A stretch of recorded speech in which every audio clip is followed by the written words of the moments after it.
Welcome एक नाज़रीन, जैसे कि हम आज बात कर रहे हैं इंसानी हकूक़ के आलमी दिन पर, और इस हवाले से जो हकूक़ तयन किए गए हैं उस हवाले से किस तरह की वर्किंग जारी है, किस तरह से हमारे माशरे में जो हमारे महरूम तबकात हैं उनको मसाइल का सामना करना पड़ता है। आपने पहले भी जाना, वो हमारे साथ मौजूद हैं, इंसानी हकूक़ के हवाले से काम करती हैं, हमारे साथ मौजूद हैं अरूज फातिमा रिजवी। हम उनसे जानते हैं कि हमारे माशरे में, हमारे मुल्क में किस तरह के मसाइल का सामना है ख़वातीन को, उसके साथ साथ जो दीगर तबकात हैं उनको किस तरह के मसाइल का सामना है, इंसानी हकूक़ का किस तरह तहफ़्फ़ुज़ किया जा रहा है। अरूज बताइएगा, आज इंसानी हकूक़ का आलमी दिन है, हर जगह हमने देखा रैलियाँ भी निकाली गई, सेमिनार भी मुनक़्क़िद किए गए।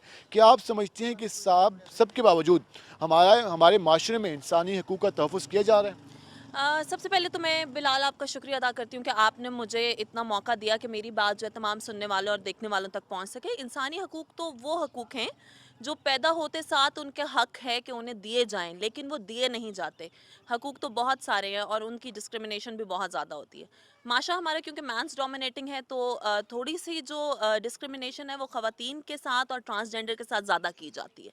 तो आज का जो स्पेशली जो दिन मनाया जा रहा है, इसमें मेरी तमाम देखने और सुनने वालों को ये एक रिक्वेस्ट है कि अपने हकूक़ की आगाही सबसे पहले ज़रूरी है, अच्छा, क्योंकि आगाही की बात करें तो अवेयरनेस के हवाले से हुकूमत को कितना फोकस करना होगा, उसके अलावा जो दीगर तंजीमें काम कर रही हैं वो क्या आगाही पहुंचा रही हैं, जो हमारी खवातीन देहात में मौजूद हैं या हमारी ट्रांसजेंडर कम्युनिटी है उनके पास एजुकेशन भी नहीं है, तो किस तरह हम आगाही पहुंचा सकते हैं? हमें किसी पे भी डिपेंडेंट नहीं होना चाहिए। जिन जिन लोगों को आगाही है उन्हें मज़ीद फैलानी चाहिए, अपने इर्द गिर्द के लोग मज़ीद अपने इर्द गिर्द के लोगों तक वो आगाही फैलानी चाहिए। उसके अलावा अगर हम वॉलंटियरली सर्विस अपनी देना शुरू हो जाएं तो माशरे में जो डिस्क्रिमिनेशन है वो बहुत हद तक कम हो जाएगी। सिर्फ इदारों का काम नहीं है कि वो इस तरह के काम करें। इदारा तो अपने हिस्से का काम 100% नहीं तो 80% ऑलरेडी कर रहे हैं और उसका ग्रास रूट लेवल पे इम्प्लीमेंटेशन का इफेक्ट भी बहुत ज़्यादा है। उसके अलावा गवर्नमेंट भी काम कर रही है, हम सब देख रहे हैं। और गांव देहातों पे ज़्यादा फोकस इसलिए किया जाता है कि वो लोग शायद नॉन एजुकेटेड हैं तो उन तक वो अवेयरनेस नहीं पहुंच पाती जो हम लोगों तक है। लेकिन एक बात और भी है कि वॉलंटियरिज्म को प्रमोट करना चाहिए, वॉलंटियरली हमें ये काम करना चाहिए, आगाही देनी चाहिए और सबसे पहले अपने अंदर एक्सेप्टेंस रखनी चाहिए कि जो हकूक हमारे हैं वो अदर जेंडर के भी हैं और अदर इंसान के भी हैं। अच्छा, कुछ दिन पहले चाइल्ड लेबर के हवाले से, उसके अलावा बच्चों के साथ रेप के वाक़यात हुए, ख़वातीन के साथ वाक़यात हुए। सोशल मीडिया का हम ट्रेंड देखते हैं कि वहाँ पर एक वेव चलती है, वहाँ पर एक कैंपेन लॉन्च होती है, उसके बाद फिर खामोशी छा जाती है। उसके अलावा जो दीगर तबकात हैं, कभी कोई इश्यू होता है, कभी कोई वाक़या होता है, कभी कोई हादसा होता है, तब आवाज़ उठती है, फिर खामोशी छा जाती है। इसको हम किस तरह अपने बिहेवियर्स में लेके ला के आ सकते हैं कि इस तरह का वाक़या हो ही ना? एक्सेप्टेंस बहुत ज़्यादा ज़रूरी है। हमें दूसरों की राय की एक्सेप्टेंस देनी चाहिए, करनी भी चाहिए कि भई जो हमारा मवक्किफ़ है वो सही हो सकता है तो दूसरा का मवक्किफ़ भी सही हो सकता है, वो अपनी जगह सही हो सकता है। चाहे हम उसे मानें या ना मानें, दूसरों की राय का एहतराम और दूसरों की आज़ादी का, दूसरों के रहन-सहन का, दूसरों के लिविंग स्टाइल का आपको एहतराम करना सबसे पहले बहुत ज़रूरी है। बात आप कह रहे हैं कि ये केसेज़ ख़त्म क्यों कर दिए जाते हैं? क्योंकि अभी भी हम लोअर पंजाब स्पेशली जो है वो एक ताकत के दबाव में है। बहुत दफ़ा मैं केसेस वुमेन राइट्स के देखती हूँ, मर्डर के देखती हूँ, रेप के देखती हूँ कि वो उछाले ज़रूर सिविल सोसाइटी और ऑर्गेनाइजेशन उठाते ज़रूर हैं। वो उसके पीछे धरना ज़रूर दिया जाता है, उसके पीछे इजलास ज़रूर किया जाता है, उसके पीछे रोडों पे ज़रूर निकलते हैं, उसके पीछे टायर ज़रूर एहतजाज करने की जो भी शक्ल है वो ज़रूर दी जाती है। लेकिन ये होता है कि शायद वो जो मुलज़िम के घर वाले होते हैं या फिर जो विक्टिम के घर वाले होते हैं वो आपस में मिल जाते हैं किसी भी प्रेशर की वजह से। लेकिन हमारा as being a NGO worker, as being a activist हमारा फ़र्ज़ बनता है कि अगर कोई अपना केस वापस ले भी लेता है तो हमारे माशरे में अगर कहीं पे ज़ुल्म हुआ है तो हमें उसके लिए खड़े रहना चाहिए और उसके लिए आवाज़ उठानी चाहिए। हम लोग आवाज़ उठाते हैं, उठाते आए हैं और उठाते रहेंगे और उम्मीद करते हैं कि लोग अच्छा, आप लोग हमारा साथ आवाज़ देंगे। आवाज़ उठाते रहे हैं। तालीम की अगर हम बात कर लें, तो आपका विज़िट भी होते होंगे, आप जाती भी हैं, आप इस हवाले से इन ख़वातीन को भी मिलती हैं। तालीम कितनी लाज़मी है? क्योंकि हमारा 25 आर्टिकल ये कहता है कि हमने रियासत की ज़िम्मेदारी है कि वो तालीम हर बच्चे को दे, हर बच्ची को तालीम का हक़ मिलना चाहिए। जब तालीम का हक़ नहीं मिलेगा, तो ये रवैये रहेंगे क्या?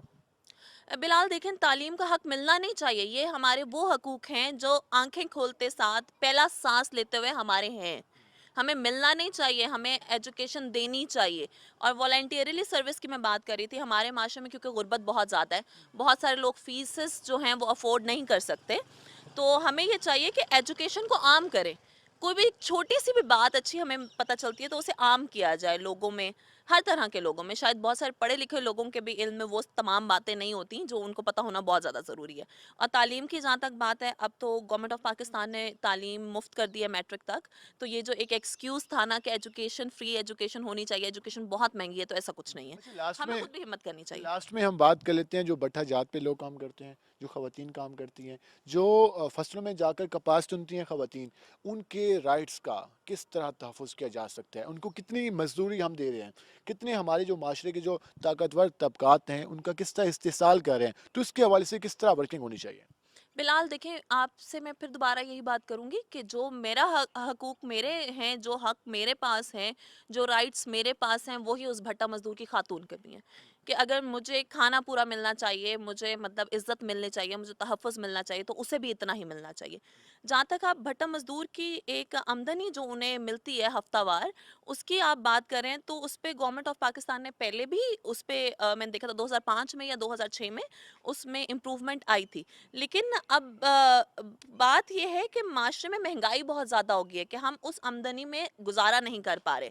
तो या तो ऐसा हो कि माशरा बैलेंस करने के लिए जितनी आपकी ज़रूरत है, रोटी कपड़ा मकान जो एक स्लोगन हमारा था ना कि फ्री किया जाएगा, उसे ज़रूर फ्री किया जाए, इसलिए कि ताकि ये जो मुझे लगता है कि हर किस्म की ज़्यादतियाँ होती हैं, हर किस्म के जुल्म होते हैं, उसके पीछे ये रोटी कपड़ा मकान की जंग होती है। आज अच्छे तबके का बंदा भी और भट्टा मजदूर भी, सबको रोटी कपड़ा मकान, स्पेशली रोटी की बहुत ज़्यादा टेंशन है, तो उसे आम किया जाए। अच्छा, लास्ट में आप बता दें कि ये जो सारा कुछ सिलसिला चल रहा है, आज भी दिन मनाया गया, आज दिन गुजर जाएगा, उसके बाद अगले साल आएगा, फिर लेबर डे आएगा, वोमेन डे आएगा, बच्चों का दिन आएगा, तो ये सारा सिलसिला तो चलता रहेगा। इसको हम माशा, हमने पहले भी बताया, आखिर में पैगाम दे दें कि हम किस तरह अपने रवैयों को बेहतर बना सकते हैं। हम अपने जो एक दूसरे को एक अपनाइयत की है कि हम इसको मान लें कि ये भी हमारे माशरे का हिस्सा है, चाहे वो ट्रांसजेंडर है, चाहे वो खातून है, चाहे दीगर, हम क्यों नहीं बर्दाश्त करते किसी जगह पर, किसी इसमें जो रवैयों का जो इशू है, इसके हवाले से आखिर में पैगाम देते हैं। मैं ऑलरेडी एक ऐसे प्रोजेक्ट में काम कर रही हूँ जिसमें हम ऑलरेडी रवैयों की बात कर रहे हैं, एक्सेप्टेंस की बात कर रहे हैं। हम लोग बात कर रहे हैं कि एक दूसरे की राय को बहुत ज़्यादा एहतराम किया जाए, एक दूसरे के मज़ाहिब को, एक दूसरे के सेक्ट को बहुत ज़्यादा एहतराम दिया जाए। अगर हम बिलाल, ये तो डेफिनेट सी बात है, 50% जो है चीज़ें आपकी बैलेंस्ड हो जाएंगी अगर आप अपने रवैयों को अच्छा कर लें। आप ये एक्सेप्ट कर लें कि जो मैं समझ रहा हूँ सिर्फ वो सही नहीं है, और वो जो मैं अपने लिए देख रहा हूँ वो कोई और किसी और एंगल से अपने लिए देख सकता है। एक्सेप्टेंस होना बहुत ज़्यादा ज़रूरी है, रवैयों में नरमी बहुत ज़्यादा ज़रूरी है। अगर हमें लगता है हम किसी के साथ नरम रवैये के साथ बात नहीं भी कर सकते, तो भी हमें फिर उसके साथ डिस्टेंस से रहना चाहिए, उसके साथ मतलब उसके लिए कॉन्फ्लिक्ट क्रिएट नहीं करना चाहिए। कॉन्फ्लिक्ट मैनेजमेंट वैसे भी होना बहुत ज़्यादा ज़रूरी है ज़िंदगी में भी और माशरे में भी। आपका माशरे को शुक्रिया, आपने वक्त निकाला। नाज़रीन, जैसे कि आपने जाना कि रवैयों का होना लाजमी है हमारी ज़िंदगी में। अगर हम अपने रवैये बेहतर कर सकें तो इंसानी हकूक़ की जो अदायगी है वो भी आसान हो जाएगी। उसके साथ साथ रियासत को, उसके अलावा जो कानून बनाए गए हैं उनको भी मज़ीद आसान बनाना होगा, तभी हमारे माशरे में जो महरूम तबकात हैं उनके इस्तेसाल में जो लोग कर हैं उसमें कमी वाक़या हो सकती है। आज के प्रोग्राम से अपने मेज़बान बिलाल खान नियाज़ी को इजाज़त दीजिए। अल्लाह ने के बाद।